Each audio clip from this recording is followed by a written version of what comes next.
ओम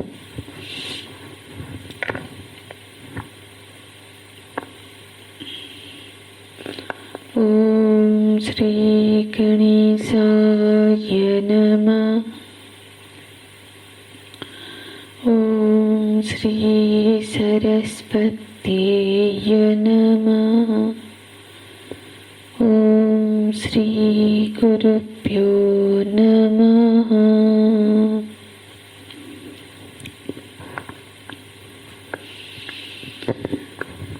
श्लोक 55। श्री भगवानुवाच प्रजहाति यदा कामान् सर्वान् पार्थमनोगतान् आत्मन्नेवात्मना तुष्टः स्थितप्रज्ञस्तदुच्यते। स्थितप्रज्ञस्तदुच्यते।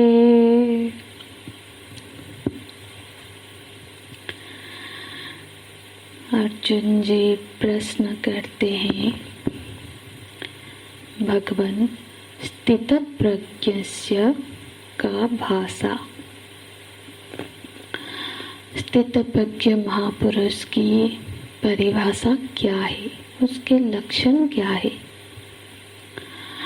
तो प्रश्न आ सकता है मन में कि स्थितप्रज्ञ महापुरुष के व्याख्या, उनके लक्षणों के व्याख्या से क्या प्राप्त होगा। जो स्थितप्रज्ञ है उनको तो कोई आवश्यकता नहीं है कि कोई उनकी व्याख्या करे, और जो अज्ञानी है, जैसे कि हम लोग जो अज्ञानी है, उनको अच्छा लगता है हमको कि हमारे बारे में कोई बातें करे, खास करके प्रशंसा करे। ये तो हम लोग चाहते हैं, ये हमारी पहचान के विषय में, हमारी उपलब्धियों के विषय में कोई चर्चा करे।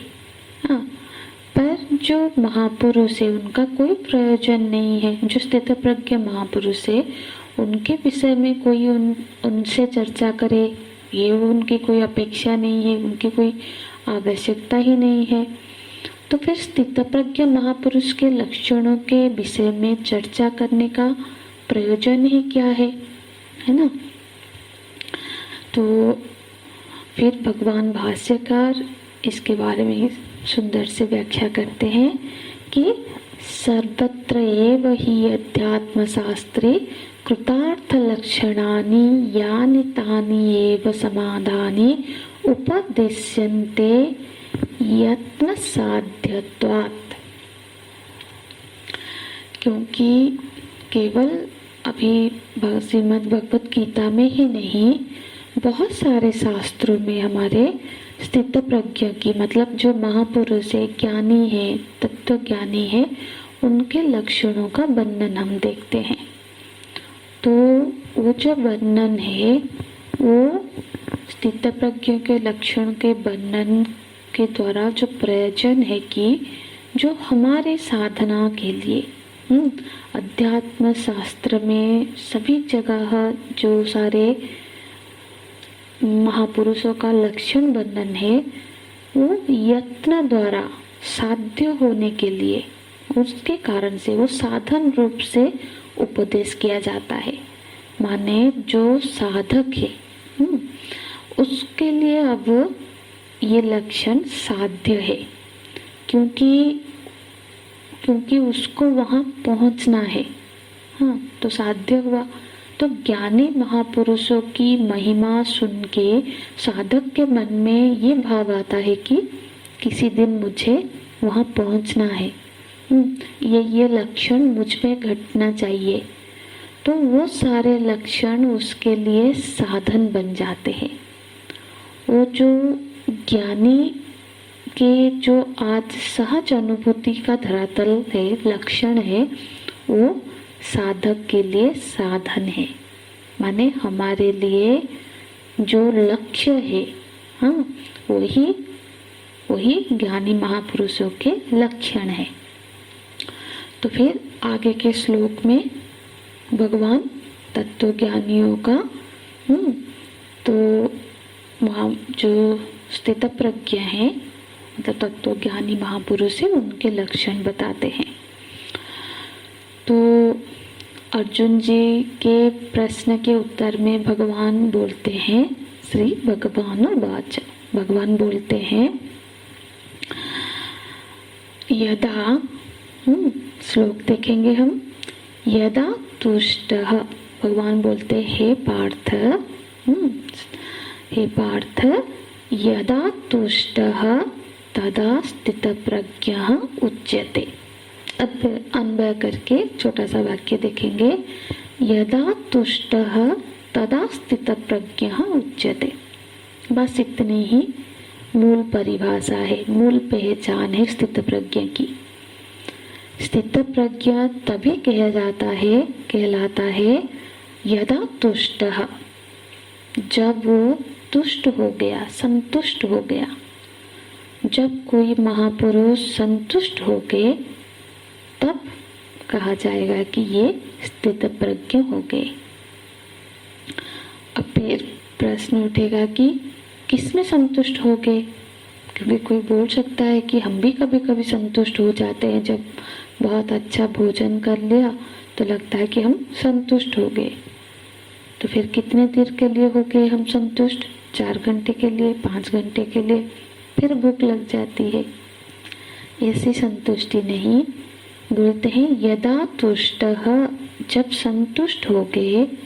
किससे संतुष्ट हो गए, क्या पाके वो संतुष्ट हो गए? तो बोलते हैं, निचले लाइन को देखेंगे, आत्मन्येवात्मना तुष्टः। किसमें संतुष्ट हो गए? आत्मन्येवा आत्मनः, आत्मनि एव आत्मना तुष्टः। तुष्ट की परिभाषा है कि आत्मनि एव आत्मनि, ये तुष्ट की ही परिभाषा है। स्वयं के द्वारा स्वयं में ही वो संतुष्ट हो गए। आत्मना आत्मनि माने आत्मा में तुष्ट हो गए। आत्मा में जो आनंद मिला है वो उस आनंद में ही संतुष्ट हो गए। तो आत्मा का जो आनंद मिला है वो आनंद किसके सापेक्ष से वो उन्होंने ग्रहण किया? क्या उसके लिए उनको इंद्रियों की जरूरत पड़ी? क्या मन के साधन से उन्होंने उस आत्मा आनंद को जाना? नहीं। आत्मनि तुष्टः, तुष्टः मतलब संतुष्ट मन आनंद ही है।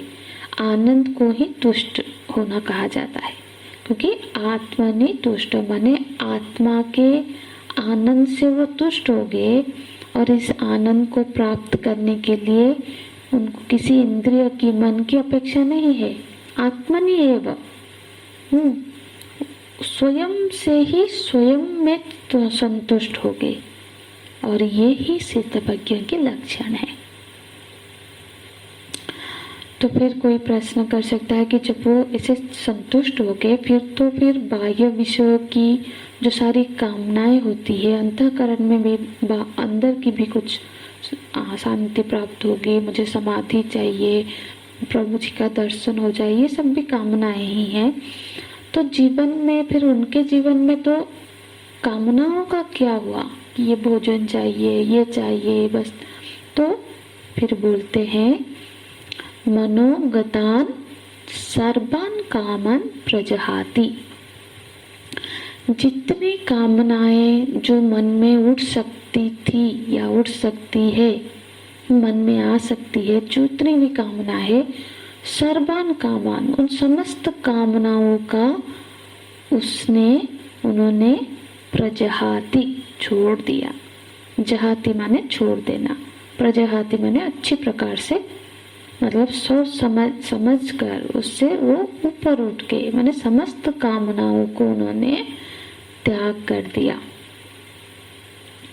तो मूल स्वरूप है तुष्टः, क्योंकि व्यक्ति, देखो, जब तक व्यक्ति सभी कामनाओं का त्याग हो तभी कर सकता है जब वो आनंद में भरा हुआ हो। कोई भीतर से कंगाल होगा तो फिर वो कैसे कुछ त्याग कर सकता है कामनाओं का? नहीं कर पाएगा। यदा तुष्टः तदा प्रजहाति, जब वो तुष्ट हो गए, आनंद में तृप्त हो गए, तभी वो कामनाओं का त्याग कर देते हैं। तभी कोई कामना त्याग करने में ही समर्थ हो सकता है। जैसे हम दृष्टांत देख रहे थे भोजन का, छोटे से अर्थ में भी हम समझने की कोशिश करते हैं। जब कोई भोजन का मतलब बहुत बार पेट भर के उसने खाया हुआ हो, भोजन है, बिल्कुल भी अब मन ना हो, तुष्ट हो गया, संतुष्ट हो गया, मतलब अब उसको और इच्छा नहीं है, तो उस समय उसका सबसे पसंदीदा कोई चीज भी उसको कोई बोले कि थोड़ा सा खा लो, तब वो बोलेगा अभी नहीं चाहिए। क्यों छोड़ दिया? क्योंकि वो तुष्ट है, संतुष्ट है, इसीलिए वो छोड़ पाया। ये जो महापुरुष कैसे हैं, वो अब आनंद में, आत्मा आनंद में ऐसे भरे हुए हैं कि और कोई कामना उनको विचलित नहीं कर सकती, क्योंकि और कोई आनंद उस आनंद के मुकाबले तो कुछ है नहीं, तो उनको और कुछ पाने का इच्छा ही कैसे हो सकती है, कामना कैसे आ सकती है? फिर यहाँ तक कि फिर उनको ना समाधि में जाने की भी कामना नहीं, भगवत दर्शन की भी कामना नहीं, क्योंकि ये सब भी तभी होता है जब पूरा भरा हुआ ना हो, क्योंकि उस आनंद चाहता है, कोई बाह्य चीजों से आनंद चाहता है, कोई भगवान से चाहता है, कोई समाधि में जाकर चाहता है, पर तब भी उसको भी एक कामना रूपी है। तो सर्वान कामान, समस्त कामनाओं का ये हो गई उनकी पहचान। और अब उनको मतलब भीतर फिर हम लोग का क्या है, हम लोग साधक के रूप में अब हमको देखना है कि हमारी स्थिति क्या है, क्योंकि जो साधक है वो तो निषिद्ध कामनाओं का त्याग कर लेता है, करना भी चाहिए। जो अनुचित कामनाएं है उनका तो साधक त्याग कर देता है, पर जो विहित कामनाएं हैं, इतना जाप कर लूं, इतना पूजा करूं, इतना एक, वो सब का त्याग कैसे करे? पर ज्ञानी के प्रसंग में उनमें अब कोई भी कामना नहीं है, यहाँ तक कि लोक संग्रह की भी कामना नहीं होती है।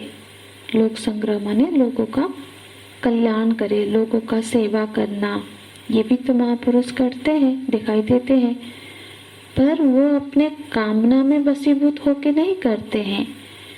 फिर क्यों करते हैं प्रवृत्ति? उनके प्रवृत्ति का नियामक है ईश्वर इच्छा। जब भगवान को दूसरों लोगों का मंगल करना होता है तो वो ऐसे महापुरुषों को निमित्त बनाते हैं। ये ज्ञानी महापुरुष का अपनी इच्छा नहीं होती है कि मैं इतने लोगों को ज्ञान बांट दूं, इतने संस्थाएं करूं, इतने आश्रम करूं, नहीं, ये भगवान उनको निमित्त बना के ये कार्य करवाते हैं। ये उनकी अपनी और कोई कामना नहीं है। तो लोक संग्रह, लोक कल्याण की भी उनमें कामना नहीं रहती। सर्वान कामान प्रजहाति, उनकी सारी की सारी कामनाएं निर्मूल हो गई है। उनकी प्रवृत्ति का प्रेरक सिर्फ ईश्वर इच्छा है, भगवत इच्छा है। क्योंकि कामना माने अब वो कामना नहीं है, इसका अर्थ हम क्या समझे कि अब सुख के लिए कामना तभी होता है जब किसी चीज में सुख का अभिलाषा होता है, क्योंकि अब वो सुख के लिए किसी अन्य के ऊपर, किसी बाह्य वस्तु के ऊपर निर्भर नहीं है। वो अपने स्वरूपभूत आनंद को प्राप्त हो गए हैं, तो वो आनंद अखंड है, कभी नहीं मिटने वाला आनंद है। तो फिर अन्य से सुख की उनको अपेक्षा ही क्यों रहेगी, है ना? जो असीम आनंद का अनुभव हो रहा है, तो फिर अन्य कामनाओं की उदय मतलब उनके अंदर और कोई उदय का कारण ही नहीं बनेगा। इसलिए सर्वान कामान प्रजहाति, क्योंकि आत्मना एव आत्मनि तुष्ट, माने पहले क्या घटेगा, आत्मना एव आत्मनि तुष्ट, ये पहले घटा। पहले वो आत्मा स्वरूप का अनुसंधान करके उस आनंद में संतुष्ट हो गए, फिर जाके सर्वान कामान प्रजहाति, फिर तो सारे कामना का त्याग कर दिया। ये उस स्थित प्रज्ञा की मूल पहचान है। जो अर्जुन जी का जो प्रश्न था कि का भाषा, उनकी परिभाषा क्या है, तो इतनी ही पहचान परिभाषा भगवान यहाँ पे इस श्लोक में देते हैं। स एव स्थित प्रज्ञा, वो स्थित प्रज्ञा है। हरि ओम तत्सत। ओम पूर्णमदः पूर्णमिदं पूर्णात् पूर्णमुदच्यते पूर्णस्य पूर्णमादाय पूर्णमेवावशिष्यते।